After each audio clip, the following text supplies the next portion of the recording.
Sean Spicer just lawyered up. According to the Daily Beast, the former White House press secretary just hired a high-powered criminal defense attorney who specializes in white-collar criminal defense and congressional investigations to handle issues related to the special counsel Robert Mueller's probe, thus joining Vice President Mike Pence, White House Communications Director Hope Hicks, White House counsel Don McGahn, Senior Advisor Jared Kushner, and many others in the president's orbit who have all retained legal counsel. Robert expected to start interviewing some of those associates as early as this week. Today, the House Intelligence Committee interviewed a key witness of its own in its investigation of Russia in the 2016 election. The nearly 4-hour interview with Trump confidant Roger Stone was conducted in private, but afterwards, Stone told the media he denied any collusion with Russia, and in a statement before the meeting, he also denied having direct contact with WikiLeaks founder Julian Assange, even though last August, after WikiLeaks posted DNC emails, Stone tweeted, quote, "Trust me, it will be soon be the Podesta's time in the barrel." Weeks later, WikiLeaks began releasing hacked emails from the account of John Podesta, Hillary Clinton's campaign chairman. While he denied the WikiLeaks connection, Stone did reaffirm that he communicated with an online persona known as Guccifer 2.0, a suspected Russian agent who has taken credit for hacking the DNC. And he took the opportunity after his committee interview to denigrate the whole premise of the Russian investigations and to attack the special counsel. Do you think that the president should fire Bob Mueller? Yes.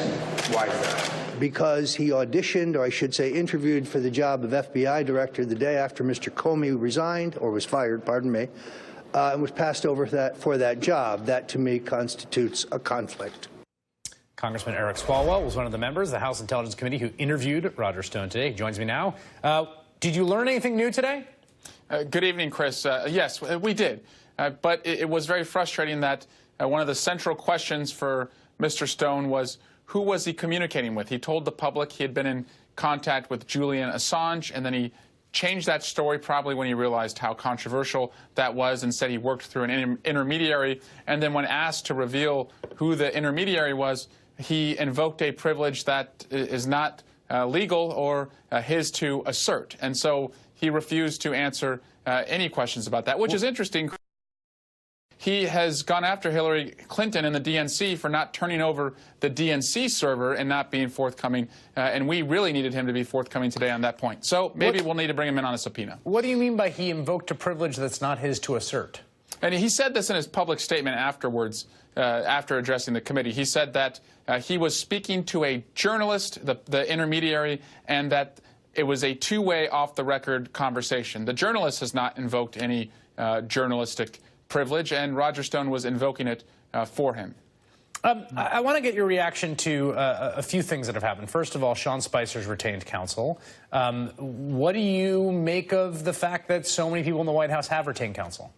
That Bob Mueller and his team are moving at a pretty fast clip, and it looks like they will be interviewing, just from the reports we've been seeing, people in the White House with respect to not just the collusion investigation, but whether the president obstructed justice with the firing of James Comey. I hope, though, Chris, that inspires us on the House Intelligence Committee to be just as determined and dogged as Bob Mueller is. Yeah, about that, I want to read you something that someone on your committee said. This really, I've been thinking about this for a few days. This is Democratic Rep. Mike Quigley of Illinois. He sits on your committee. Here's what he's saying.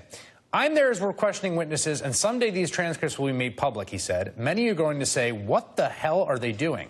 They seem to be taking over the role," I think he means his Republican colleagues, "of a second attorney for the witness testifying before us, and it's conflicting and it's difficult. It's difficult enough it is to do this job when you're running into all of these obstacles."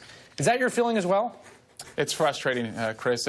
There is a sense that they aren't understanding or stepping up to the duty of just protecting our country from another attack. There's a lack of curiosity. And, you know, I will credit when Mike Conway came on board, we have made tremendous progress. But we still need them to be curious. We still need them to be determined. And this should be a bipartisan effort to understand what happened. And I'm not giving up hope that we can find that, because the more we find out about whether there was a working relationship with the Russians, the more we're going to have to step up to the plate to make sure that this doesn't happen again. And also, we found out, Chris, you know, through Roger Stone's own public statements, that he had a working relationship with who our intelligence community identified as a Russian. He was asking this individual to retweet his post. That individual was doing that, and later that individual was exposed as being a product of the Russian intelligence service. So that was a working relationship, whether it was witting or unwitting, that Roger Stone had. When you said that you might have to bring him back under a subpoena, today was this sort of informal questioning. The subpoena power would be issued by the chair. Subpoena power lies in the hands of the chair, of course, the Republican. I guess in this case it would be Conway, because it's been Devin Nunes removed himself. Do you have confidence that, say, if you got together and said, yeah, we should bring him back under a subpoena, that's a thing that would happen? Well, I don't understand how we could proceed and bring witnesses in under a voluntary arrangement, and they then can just say, those questions are off limits because you didn't subpoena me, and then we don't subpoena them when they do that. So this is a test for us. If we're serious about getting to the bottom of this, we're going to have to bring him in under a subpoena if he doesn't produce the information. Otherwise, we're just telling witnesses, you set the rules, we don't. All right, Congressman Eric Swalwell, thank you for your time. My pleasure. What